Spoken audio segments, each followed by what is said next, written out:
Hey everyone, welcome back to the 5-Minute English Teacher, where we talk about big ideas fast. Today we're talking about how to understand the question or prompt and plan your short response. So, say your teacher gives you a short response, maybe 5 to 8 sentences, that they want you to use to answer a prompt or question. Maybe you've read a text and the teacher wants you to write this short response. Now, why should you start by trying to best understand the question or the prompt? Why does this step matter? Well, reading carefully helps you understand and answer correctly.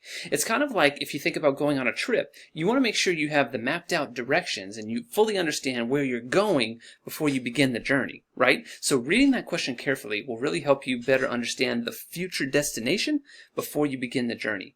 You want to avoid wasting time or getting off topic in your answer, so it's essential to take the first 5 to 10 minutes to really break down the question well before you start writing. So, here's some steps to understanding the question better. First, read the prompt at least twice. I'm telling you, I know it sounds silly, but reading the prompt at least twice, especially as you get into middle school and high school and beyond, these prompts are very complex. So you really want to understand what type of format are you writing in, what do you have to include in your response. So reading the prompt at least twice will really help you. Then, highlight and underline key words. For example, should you be explaining? Should you be comparing? Should you be describing? What about an argument? A lot of middle school and high school teachers and beyond are going to have you write an argument. So you got to take a moment and highlight or underline keywords. Last, identify what the question asks you to do. If it is explaining, what do you have to explain? If you are comparing, what two things do you have to compare? If you're making an argument, what are your options in terms of the points that you need to make? So take a moment and do these steps before you begin writing.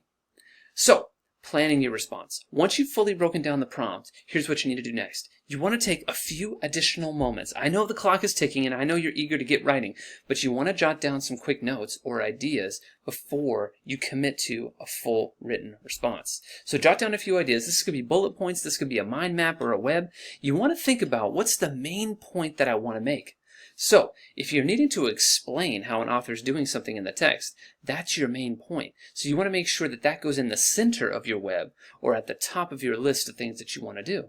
Say, for instance, you need to argue which technique is more effective in the text. You want to put argue in the center of your web or at the top of your list, and you want to make sure that's going to be your main point. Then, it's always important to write down at least 1 or 2 examples or pieces of evidence that you're going to use, like a lawyer in a courtroom, to prove your point in your written response.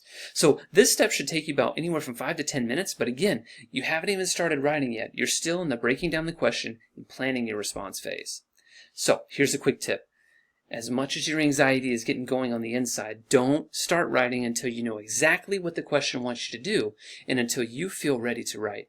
Because if you have to redo it all over again, that's going to take more time than taking your time and being slow at the beginning. So go slow at first. That way you can end with a reasonable amount of time left. So you can go back and edit and things like that.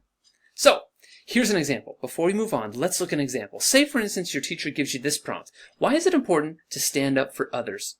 Use evidence from the article to support your response.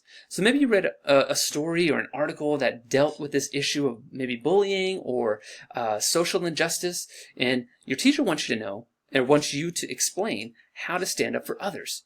Well, here's how I would break down the prompt. First, I would read the prompt carefully. I would ask myself, what is the question that's being asked?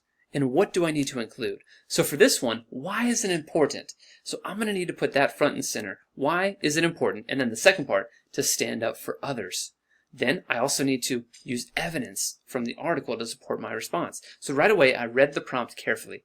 I then identified the task. In this task, I'm going to have to explain, not argue, but explain why it's important to stand up for others. So maybe I would use evidence in the text to explain.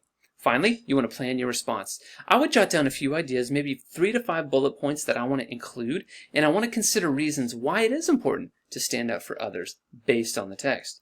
Finally, what evidence from the article supports my idea? I want to find a quote or maybe a paragraph or a page number that would support my reasoning, and that would be a good written response.